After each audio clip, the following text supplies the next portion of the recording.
జీవితంలో ఒక్కసారైనా చేయాల్సిన యాత్ర చార్ధామ్ లత గారి ఆధ్వర్యంలో సంప్రదించండి.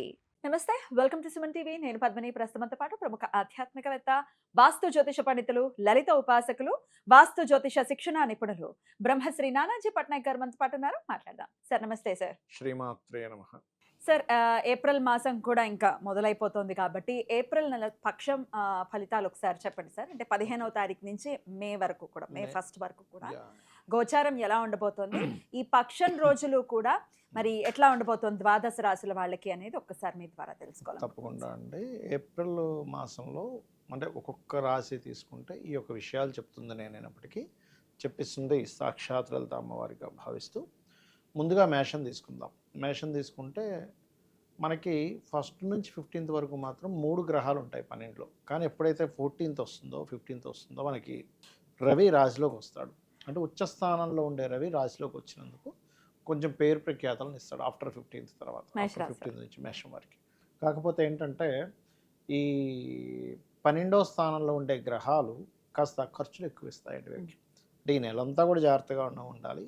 బట్ ఆ 2 గ్రహాలు ఏవైతే క్రూర గ్రహాలు అంటారు, ఆ కలయిక ఉన్నప్పుడు ఏంటంటే అనవసరమైన ఖర్చులు, వద్దన్న ఖర్చులు, లేదా మన తండ్రి గారి ఆస్తి విషయంలో కూడా కొంత జాగ్రత్తగా ఉండాలి చెప్పాలంటే. Okay sir. మేషరాశి వారు అలాగే వీళ్ళు కొంచెం గణపతి ఆరాధన చేయడము అండ్ కొంచెం కమ్యూనికేట్ చేసేటప్పుడు ఎవరితో మాట్లాడేటప్పుడు అది కొంచెం జాగ్రత్తగా ఉండాలి చెప్పాలంటే.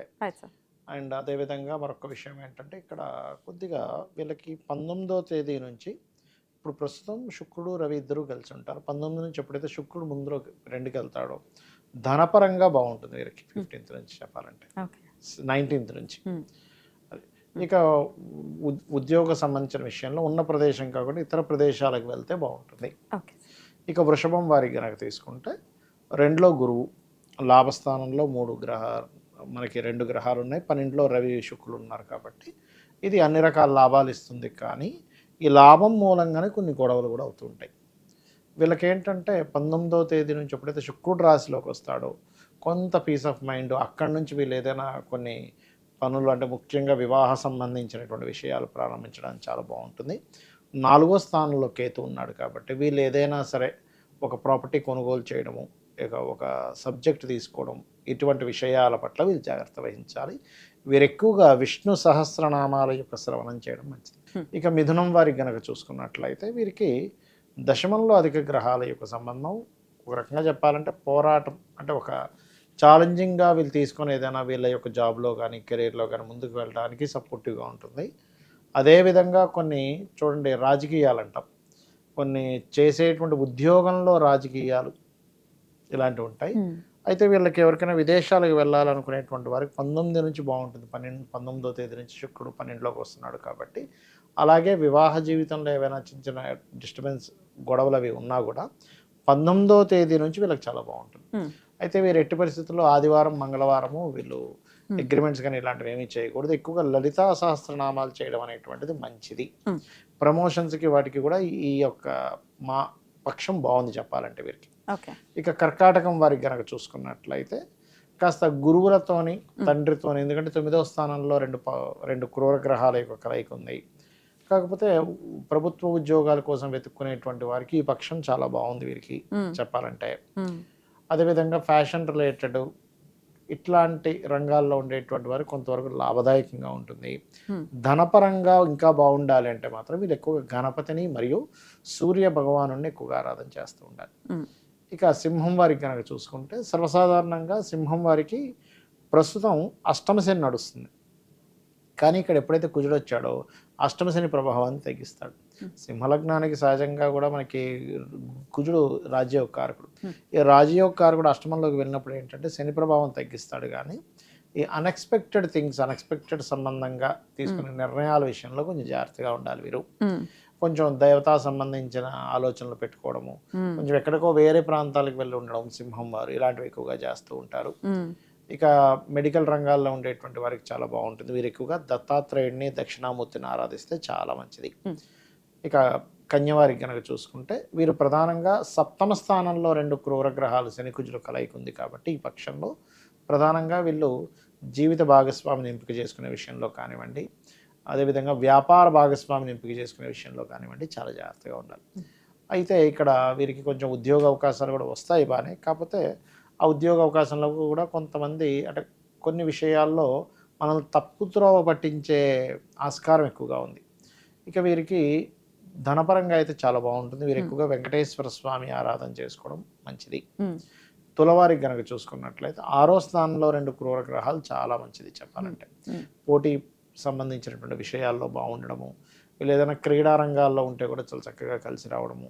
వీరి యొక్క జీవిత భాగస్వామికి 7వ స్థానంలో రవి ఉచ్చ స్థానంలో ఉన్నాడు కాబట్టి వీరి యొక్క జీవిత భాగస్వామికి ఏదైనా వీళ్ళకి కొంచెం పేరు ప్రఖ్యాతలు రావడం అనేటువంటి చూపిస్తుంది. కాకపోతే వీరికి కొంచెం గురువులతోని వీరితోని కొంత గొడవలు అనేవి చూపిస్తున్నాయి. ఈ అనవసరమైన గొడవల జోలికి వెళ్ళకూడదు. ఏదైనా ల్యాండ్గా అంటే ఏదైనా భూమి కానీ, గృహం కానీ, మిషనరీ కానీ ఇలాంటివి తీసుకునేటువంటి విషయాల్లో కూడా కాస్త చూసి తీసుకోవాలి. మీరు ఎక్కువగా చండీ పారాయణం చేసుకుంటే మంచిది. ఇక వృశ్చికం వారికి కనుక చూసుకుంటే 5వ స్థానంలో 2 క్రూర గ్రహాల యొక్క సంబంధము. 6లోనే రవి శుక్రులు ఉంటున్నారు, మరియు అష్టమంలో గురువు, మనకి దశమంలో కేతు. కాబట్టి దీనివల్ల ఏంటంటే స్నేహితులు, షేర్ మార్కెటింగ్ సంబంధించినటువంటివి, ప్రేమ వ్యవహారాలకు సంబంధించినటువంటి అంశాల్లో మీరు జాగ్రత్తగా ఉండాలి. ఒక్కొక్కసారి ఎలా ఉంటుందంటే పంచమంలో ఉన్నప్పుడు స్నేహితులే శత్రువులు అయ్యేటువంటి ప్రభావం చూపిస్తుంది ఈ గ్రహస్థితి అనేటువంటిది. అలాగే వీరికి కాస్త 19వ తేదీ తర్వాత నుంచి వివాహ సంబంధాలకి చాలా అనుకూలంగా ఉంది. ఇక గణపతి యొక్క ఆరాధన చేసుకుంటుంటే చేస్తున్న ఉద్యోగంలో ఇబ్బంది రాకుండా ఉంటుంది. వీరు ఎక్కువగా చండీ చేసుకోవాలి. వీరు కూడా ధనస్సు వారికి గనక చూసుకున్నట్లయితే 4వ భావంలో క్రూర గ్రహాల యొక్క కలిక, పంచమంలో రవి శుక్రుడు, ఆ యొక్క రవి అక్కడే ఉంటాడు ఈ పక్షం అంతా కూడా. శుక్రుడు మాత్రం 19వ తేదీకి మారుతాడు, భాగ్యంలో కేతు, సప్తమంలో గురువు. కాబట్టి ఇక్కడ వీరు వాహనము, భూమి, విద్యా సంబంధించిన తల్లిగారి ఆరోగ్య విషయాల పట్ల కాస్త జాగ్రత్తగా ఉంటూ, రాజకీయ నాయకులకి బాగుంటుంది. పంచమంలో రవి సంచారం జరుగుతుంది కాబట్టి సంతానం పొందుదాం అనుకునేటువంటి వారికి చాలా అనుకూలంగా ఉంటుంది. ఇక్కడ పార్ట్నర్షిప్స్ అవి అనుకోకుండా కొన్ని పార్ట్నర్షిప్స్లోకి ఎంటర్ అవ్వడం, దాని ద్వారా కొంత స్ట్రెస్ అవ్వడం అనేటువంటి జరుగుతుంది. అయితే మీరు ఇంట్లో కనుక సాంబ్రాణి అమ్మవారికి ధూపం అది వేస్తూ ఉన్నట్లయితే బాగుంటుంది. వీరికి ఎక్కువగా లక్ష్మీ నరసింహస్వామి ఆరాధన చేసుకోవాలి.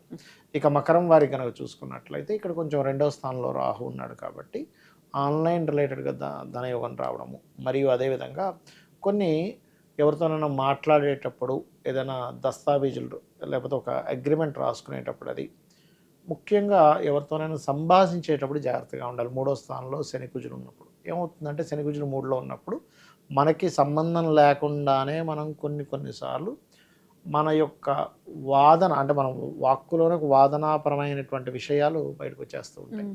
వాదిస్తూ ఉంటాం మనకు తెలియకుండానే. ఎందుకంటే అది సంభాషణ చేసే విషయం కదా 3వ స్థానం అంటే. కాబట్టి అటువంటి జరుగుతూ ఉంటాయి. ఇక వీరికి ప్రధానంగా మకరం వారికి గవర్నమెంట్ క్వార్టర్స్ కోసం చూసేటువంటి వారు, గృహము, వాహనం కొనుగోలు చేద్దాం అనుకునేటువంటి వారికి చాలా బాగుంటుంది. గురువులతో శత్రుత్వాలు ఏర్పడుతుంటాయి, అది కొంచెం చూసుకోవాలి. ఇక కుంభం వారికి కనుక చూసుకున్నట్లయితే ప్రధానంగా రాశిలో రాహు యొక్క సంచారం జరుగుతుంది.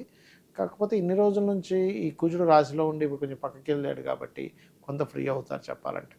కాకపోతే కుటుంబ వ్యవహారాల విషయంలో, ధన సంబంధించినటువంటి వ్యవహారాల విషయంలో కొద్దిగా ఘర్షణ యోగం చూపిస్తుంది.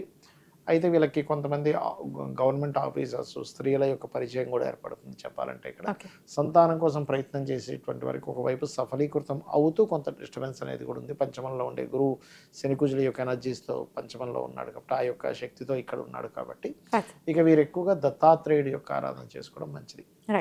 ఇక మీనం వారికి కనుక చూసుకుంటే రాశిలోనే ఈ యొక్క గ్రహాలు ఉన్నాయి. అయితే ఇక్కడ కుంభం వారికి కూడా ఎల్నాటి శని ప్రభావం తగ్గినట్టే, మీనం వారికి కూడా తగ్గినట్టే. కాకపోతే ఇక్కడ ఏంటంటే 2 విరుద్ధ గ్రహాల యొక్క కలయిక అనేటువంటిది ఏంటంటే అదొక విచిత్రమైనటువంటి అనుభూతిని ఇస్తూ ఉంటుంది. అంటే అప్పుడే ఉత్సాహం అనిపిస్తుంది, అప్పుడే ఏం చేస్తామని అనిపిస్తుంది, అప్పుడే ఒక రకమైన అగ్రెసివ్నెస్ వచ్చేస్తుంది, నేను ఛాలెంజ్ చేస్తున్నాను అన్నట్టుగా. ఇలాంటివన్నీ ఇస్తూ ఉంటుంది. కొంచెం ఏంటంటే సహజంగానే మీనరాశి వారికి ఏంటంటే లౌకిక సంబంధించినటువంటి వాటికంటే కూడా అలౌకికమైనటువంటి ఉండే స్థితి నుంచి వీళ్ళ మార్పులు చెందుతూ ఉంటాయి 2 గ్రహాలు ఉన్నది. కాకపోతే ధనపరంగా 2లో ఉచ్చ స్థానంలో ఉండే రవి, తర్వాత శుక్రుడు కూడా కలిసి ఉన్నాడు కాబట్టి గవర్నమెంట్ ఎంప్లాయీస్కి, గవర్నమెంట్ అంటే ప్రభుత్వ సంబంధించినటువంటి ఏవైతే పనులు చేస్తూ ఉంటారో కాంట్రాక్ట్స్ అవి, అటువంటి వాటికి చాలా బాగుంటుంది. కాకపోతే వీరు కాస్త ఏంటంటే ఆవేశపడి ఎక్కువ ధనం పెట్టేది అనుకుంటున్నారేమో అనేటువంటిది కాస్త చూసుకోవాలి. ఇక వివాహ సంబంధించిన విషయాలు అయితే అనుకూలంగా ఉన్నాయి చెప్పాలంటే వీరికి ఈ పక్షంలో. వీరు ఎక్కువగా రాజరాజేశ్వరి అమ్మవారి యొక్క ఆరాధన, కాస్త గణపతి ఆలయాలకి వెళ్ళడం, ఆంజనేయ స్వామి ఆలయాలకు వెళ్ళడం మంచి ఫలితాలు ఇస్తుంది. అద్భుతం సార్. ఓవరాల్గా అసలు ఈ జాతకాలు అవి మాకు తెలియవండి, కానీ ఈ పక్షం రోజులు కూడా మంచి పరిస్థితులే మాకు కావాలి అంటే ఏ ఆరాధన అందరూ ఒకేలాగా చండీ చేసుకోవాలండి. ఎందుకంటే ఇక్కడ శని కుజుల యొక్క కలయిక ఉన్నప్పుడు ఎప్పుడైనా సరే చండీ ఎప్పుడు చేసుకోవాలి. మొదలవుతుంది సార్ శని కుజులు? శని ఆల్రెడీ మనకి మీనంలో మీనంలో ఉన్నారు సార్. 2వ తేదీకి కుజుడు కుజుడు స్టార్ట్ అవుతుంది. వెళ్తున్నాడు డెడ్లీ మే కాంబినేషన్. 2 నుంచి. అందుకని ఇది కొంచెం దేశాలకి వార్లకి ఇట్లాంటి వాటికి కూడా ప్రభావం, అది మనం separate గా చెప్పుకుందాం. అవును, మీరు ఆల్రెడీ చెప్పున్నారు. చెప్పాను, ఇద్దరు కలయిక ఇంకాస్త దాని ఇంకాస్త దాని ప్రభావం ఉధృతంగా ఉంటుంది. అవునండి. సో చండీ అమ్మవారి పారాయణ లేకపోతే ఈ సప్తశ్లోకి వినటం కూడా మంచి ఫలితం వినడం సరిపోతుంది, అదైనా సరిపోతుంది. అద్భుతం సార్, చాలా చక్కగా తెలియజేశారు సార్. కృతజ్ఞతలు. జై శ్రీరామ్. నమస్తే. శ్రీమాత్రే నమః.